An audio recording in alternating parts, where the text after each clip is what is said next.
Beyond the Mic with Sean Dillon. We're joined on the Starline by author, host, journalist, and MSNBC Chief Correspondent. His latest project is editor of the Trump Indictments. We welcome Ali Velshi. Good morning to you. Ali, let's go beyond the mic. We could spend days looking at these cases and the 91 criminal counts against the former president of the United States. My question to you is, why was it important for you to put them all together in one book?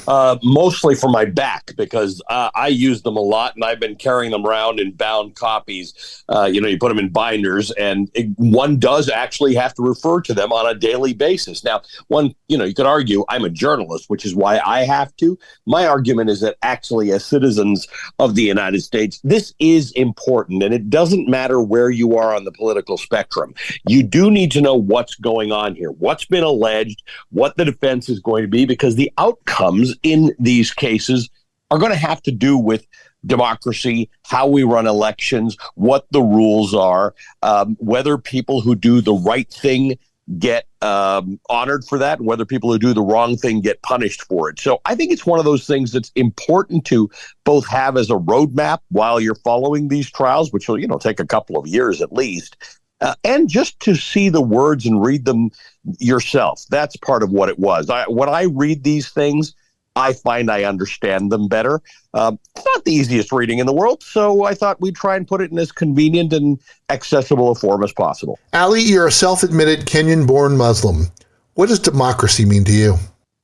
Well, my family, before I got to Kenya and I was born, my family was in South Africa, and they were anti-apartheid activists. So democracy to me is something that is a responsibility. It's not just a right. Right? Citizenship is something we have to be part of.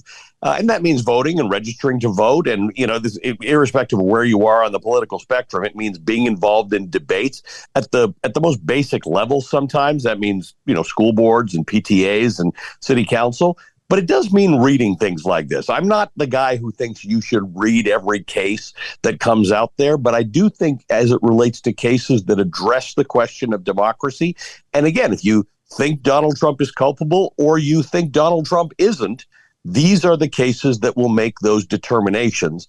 The other thing that I think is really important is fair trials. So again, whether you like it or you don't like it, you want to know that what the allegations are, whether they're real, and whether Donald Trump is getting a fair trial of a jury of his peers. And if you know it, if you read it, if you've got the book, you can help make that decision. Why do you think the United States has gone from a two-party system that used to fairly work together to a two-party system with extreme factions on both sides that won't work with anyone? I'm curious about that, and I think time will tell. I will say that it is part of an international phenomenon. It happens less in countries that don't have a two-party system or don't have two dominant countries, parties. So even in Canada, for instance, which is essentially a three-party system, but sometimes has sort of up to five parties, you just don't find this kind of a problem.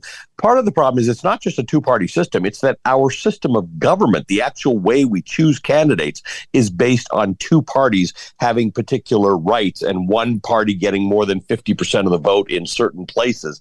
That, when you combine that with the Electoral College, means that our representation is not as fair as our founding fathers designed. So I think there's a lot of argument for the idea that certain things have to be fixed in this country, the Electoral College, and the way we run our political parties. But it's not just an American phenomenon. The extremism has become something that has become much more mainstream around the world. Ali Velshi joins us beyond the mic for the Rockin 8. Ali, all this is 8 random questions. Answer with the first thing that comes to your mind. There is no pressure. Okay. Favorite suit is made by who?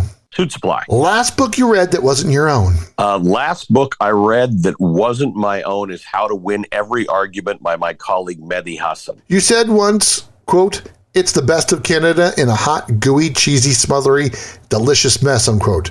So, where is the best place to get poutine?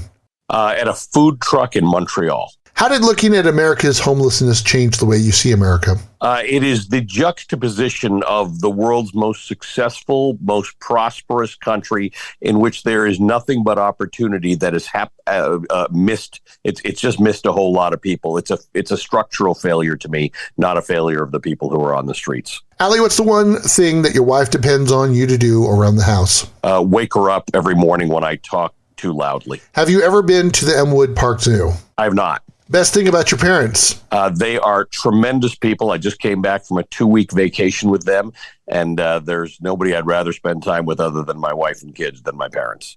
So where's your favorite place to vacation? Africa. It's time for One Big Question with Ali Velshi, editor of the Trump Indictments. Be on the mic.